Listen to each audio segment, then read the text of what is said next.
ವಕೀಲರಾಗಿ ವೃತ್ತಿಯನ್ನು ಆರಂಭಿಸಿದ್ದ ಹಲವು ಮಂದಿ ಸ್ವಾತಂತ್ರ್ಯ ಹೋರಾಟದ ಸಂದರ್ಭದಲ್ಲಿ ತಮ್ಮ ವೃತ್ತಿಯನ್ನು ತ್ಯಜಿಸಿ ಸ್ವಾತಂತ್ರ್ಯ ಹೋರಾಟದಲ್ಲಿ ಭಾಗವಹಿಸಿದರು. ನಾವು ಇವರ ಬಲಿದಾನವನ್ನು ಎಂದಿಗೂ ಮರೆಯಬಾರದು ಎಂದು Karnataka high court judge justice MG. Uma ತಿಳಿಸಿದರು. ಉಡುಪಿಯ ಬಾರ್ ಅಸೋಸಿಯೇಷನ್ ವತಿಯಿಂದ ಆಯೋಜಿಸಿದ್ದ ವಕೀಲರ ದಿನಾಚರಣೆಯ ಕಾರ್ಯಕ್ರಮವನ್ನು ಉದ್ಘಾಟಿಸಿ ಅವರು ಮಾತನಾಡ್ತಾ ಇದ್ದರು. ವಕೀಲರು ಸಮಾಜದ ಎಲ್ಲ ವರ್ಗದ ಜನರೊಂದಿಗೆ ವ್ಯವಹರಿಸುತ್ತಾರೆ. ಕಾನೂನು ವ್ಯವಸ್ಥೆಗೆ ನೊಂದ ವ್ಯಕ್ತಿಗೆ ನ್ಯಾಯ ದೊರಕಿಸಿಕೊಡುವ ಕೊನೆಯ ಅಸ್ತ್ರ. ಜನಸಾಮಾನ್ಯರು ನ್ಯಾಯಾಂಗ ವ್ಯವಸ್ಥೆಯ ಮೇಲೆ ನಂಬಿಕೆ ಕಳೆದುಕೊಳ್ಳದಂತೆ ನಾವು ನ್ಯಾಯಾಂಗ ವ್ಯವಸ್ಥೆಯನ್ನು ನೋಡಿಕೊಳ್ಳಬೇಕು ಎಂದರು.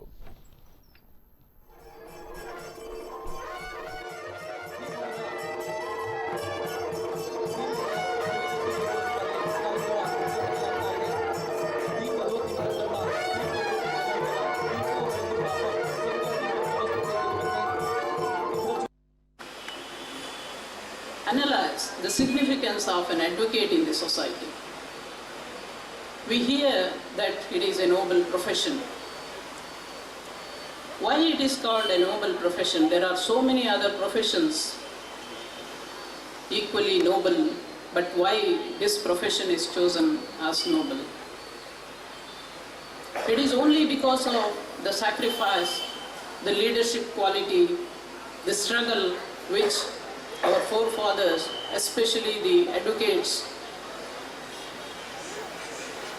have undergone during that troublesome years.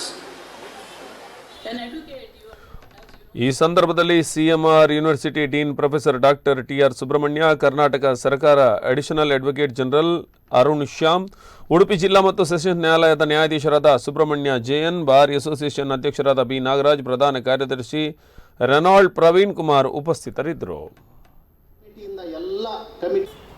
Member of our association, and she is the only